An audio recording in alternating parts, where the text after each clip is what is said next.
एक नया परिवार रहने आया। उसमें श्याम, उसकी पत्नी गुड्डी और उनकी एक बेटी रिया थी। रिया का एडमिशन वहीं एक यूनिवर्सिटी में हो गया।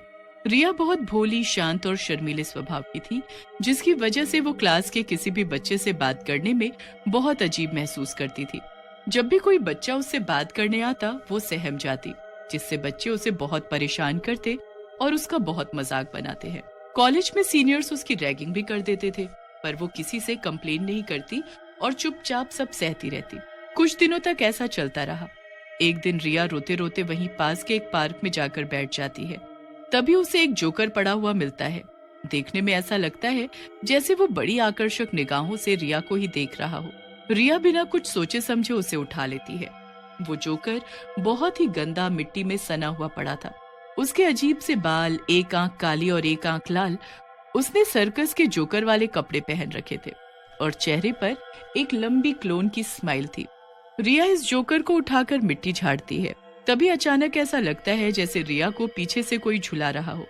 रिया चौंक कर पीछे देखती है। अरे, पीछे तो कोई नहीं है। फिर मुझे झूला किसने झुलाया? तभी फिर से कोई उसे झूला झुलाता है और जोर से मुस्कुराहट की आवाज के साथ एक आवाज आती है। क्या मुझसे दोस्ती करोगी? तुम्हारी तरह मेरा भी कोई दोस्त नहीं है। ये सुनकर रिया थोड़ा डर जाती है और आसपास देखने लगती है। कौन है? सामने आओ मेरे। तभी उसके हाथ वाला जोकर कूदकर जमीन पर खड़ा हो जाता है और अपने भूतिया रूप में सामने आ जाता है। मैं हूँ क्लाउन। तुम जैसी शांत लड़कियाँ मुझे बहुत अच्छी लगती हैं, इसलिए मैं तुमसे दोस्ती करना चाहता हूँ। रिया भूतिया जोकर को देखकर बहुत ज्यादा डर जाती है। वो अपना बैग उठाती है और बिना कुछ बोले ही वहाँ से भागने लगती है और अपने घर आ जाती है। रिया, तुम घर आ गई? जाकर हाथ मुंह धो लो। मैंने आज तुम्हारा सबसे मनपसंद खाना बनाया है। जल्दी आओ, हम दोनों साथ मिलकर खाते हैं। रिया अपने कमरे में जाती है, हाथ मुंह धोती है और कपड़े बदल कर नीचे आ ही रही होती है कि उसे फिर से वही जोकर पपेट उसके बेड पर लेटा दिखता है। अरे, ये कैसे आया? मैं तो इसे वहीं फेंक आई थी। रिया छुपकर उस जोकर को देख ही रही थी कि तभी वो पपेट जोकर भूतिया रूप में प्रकट हो जाता है और रिया का हाथ पकड़ लेता है। तुमने जवाब नहीं दिया रिया। ये नजारा देखकर रिया के तो मानो पैरों तले जमीन निकल गई हो। हाथ छोड़ो मेरा, छोड़ो मेरा हाथ। रिया जैसे तैसे जोकर से अपना हाथ छुड़ाकर कमरा लॉक करके नीचे आ जाती है। उसके चेहरे से पसीने छूट रहे होते हैं। जल्दी आओ, मुझे बहुत भूख लगी है। कितना टाइम लगा दिया तुमने? अरे, ये क्या? तुम्हें पसीने क्यों आ रहे? कुछ नहीं मम्मी, बस गर्मी है ना तो उसकी वजह से। अच्छा ये बताओ रिया, तुम्हारा दिन कैसा रहा? अच्छा था माँ, बस कुछ बच्चे मुझे कुछ पसंद नहीं आए। क्यों रिया, ऐसा क्या हुआ जो पसंद नहीं आया? उन्होंने तुम्हें परेशान किया? रिया थोड़ा बहुत सोचती है और उसकी आंखों में थोड़े आंसू आ जाते हैं। वो अपनी मम्मी को देखती है।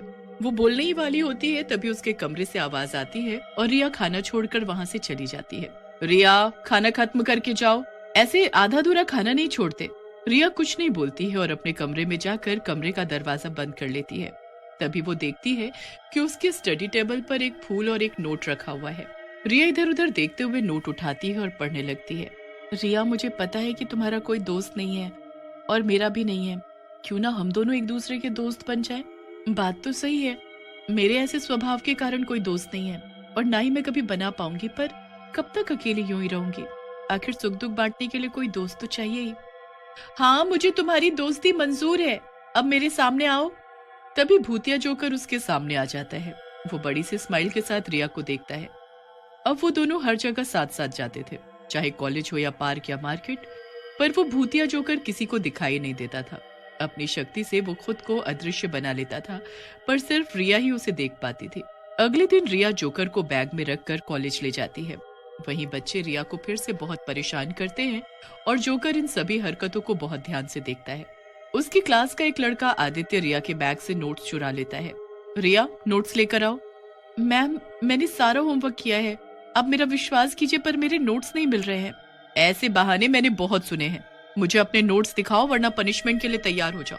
रिया घबरा जाती है और कुछ नहीं बोल पाती है।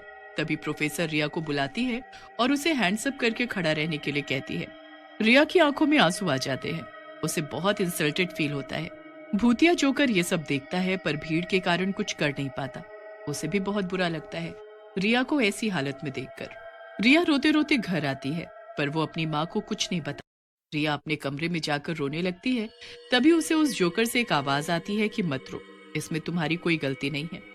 और वो फिर से भूतिया जोकर के भेष में उसके सामने आ जाता है। रिया इतने दुख में होती है कि वो जोकर की बात पर ध्यान ही नहीं देती और बस रोती रहती है। आदित्य भी अपने घर जाकर फ्रेश होने के लिए बाथरूम में जाता है। शीशे में वो देखता ही है कि तभी शीशे में उसे एक डरावनी परछाई नजर आती है। आदित्य पीछे पलटकर देखता है, पर वहाँ कोई नहीं होता है।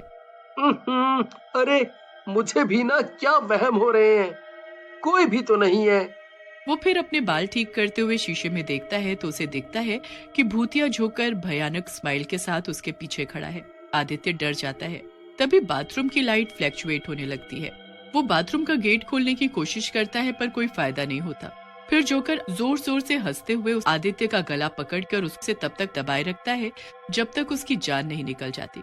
कुछ ही पलों में आदित्य तड़प तड़प कर मर जाता है। अब हुआ रिया के आंसुओं का बदला पूरा। अब देखता हूँ कैसे और कौन रिया को परेशान करता है। मेरे रहते हुए उसे कोई दुख नहीं पहुँचा सकेगा। फिर वो रिया के पास पहुँचता है। रिया, अब तुम्हें कोई भी परेशान नहीं करेगा। मैंने पक्का इंतजाम कर दिया है। अब तुम चुप हो जाओ, रो मत।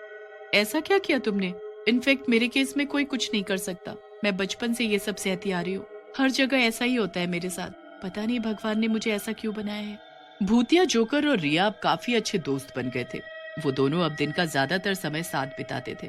फिर भूतिया जोकर हवा में कालीन उड़ाता है और उस पर खड़ा होकर रिया को भी बुलाता है। रिया जोकर की मदद से उस पर चढ़ जाती है। वो दोनों हवा में सैर कर रहे होते हैं। ठंडी हवा, पक्षियों का बोलना, समुद्र, सड़कें, ऊपर से ये सब नजारा कुछ अलग ही दिखाई दे रहा था। फिर रात हो जाती है। तभी रिया जोकर को इशारा करके एक घर दिखाती है। वो घर देख रहे हो? ये घर उन्हीं प्रोफेसर का है जो मुझे पढ़ाती हैं कॉलेज में। और वो देखो, मेरे बचपन के दोस्तों का घर जहाँ हम खेलते थे। पर वो मेरी गलतफहमी थी कि मैं उनकी दोस्त हूँ। जोकर ये सारी बातें बहुत ध्यान से सुन रहा होता है। उसकी आंखों में एक अलग ही चमक होती है। रिया ये सब बताते हुए कुछ दुखी हो जाती है तो जोकर रिया को चुप कराता है। फिर वो दोनों और रिया भी सोने चली जाती है। उसी रात प्रोफेसर के घर में प्रोफेसर अपना खाना खत्म करने के बाद बाहर बगीचे में टहल रही होती है। तभी उसको एक डरावनी सनसनी आवाज आती है। वो पीछे मुड़कर देखती है तो कोई नहीं होता। वो अनदेखा कर देती है और अंदर चली जाती है। तभी उसके पैरों के पास एक गमला टूटकर गिर जाता है और सारी मिट्टी उसके पैरों पर गिर जाती है। वो जैसे ही मिट्टी को साफ कर रही होती है, उसके हाथ गीले हो जाते हैं। रात का समय होता है। वो देख नहीं पाती। जैसे ही वो अपने हाथ धोने बाथरूम में जाती है, उसको किसी के चलने की आवाज आती है। वो पीछे मुड़कर देखती है तो वहाँ कोई नहीं होता। फिर वो थोड़ा आगे जाती है। तभी वो भूतिया जोकर पीछे से उसका गला पकड़ लेता है। प्रोफेसर घबरा जाती है और बहुत तेज तेज चिल्लाती है, कौन है? कौन है यहाँ? मेरा गला छोड़ो। कौन है? सामने आओ, मुझे क्यों परेशान कर रहे हो? प्रोफेसर की आंखों में खून उतर आता है, सांस घुटने की वजह से, और वो अपनी आंखें बंद कर लेती है। थोड़ी देर बाद अचानक उसका गला छूट जाता है। वो आंखें खोलती है और पीछे देखती है कि उसके आसपास कोई नहीं होता। वो डर के मारे अपना मुंह धोने बाथरूम में जाती है। वो अपने हाथ मुंह धो रही होती है, तभी शीशे में देखती है कि उसके पीछे एक जोकर, जिसकी अजीब से बाल, बड़े बड़े नाखून, एक आंख काली, एक लाल और क्लोन की स्माइल से उसको देख रहा था। इससे पहले कि प्रोफेसर कुछ करती, वो उसे वहीं मार देता है। अगले दिन जब रिया कॉलेज जाती है तो उसे पता चलता है कि उसके प्रोफेसर की मौत हो गई है। तभी उसे किसी स्टूडेंट से पता चलता है कि आदित्य भी कई दिनों से कॉलेज नहीं आ रहा था। डिंग ने नोटिस भेजा तो पता लगा कि उसकी भी मौत हो गई है। रिया ये सुनकर शॉक्ड हो जाती है और वो तुरंत घर के लिए निकल पड़ती है। रिया ये गुत्थी सुलझा नहीं पा रही थी। घर आकर सीधा अपने कमरे में जाती है और जोकर से पूछती है तो जोकर हाँ कर देता है। रिया ये जवाब सुनकर दंग रह जाती है। मैं तो तुम्हें बहुत अच्छा मानती थी, पर तुम तो कातिल हो। जाओ यहाँ से और कभी मेरे सामने मत आना।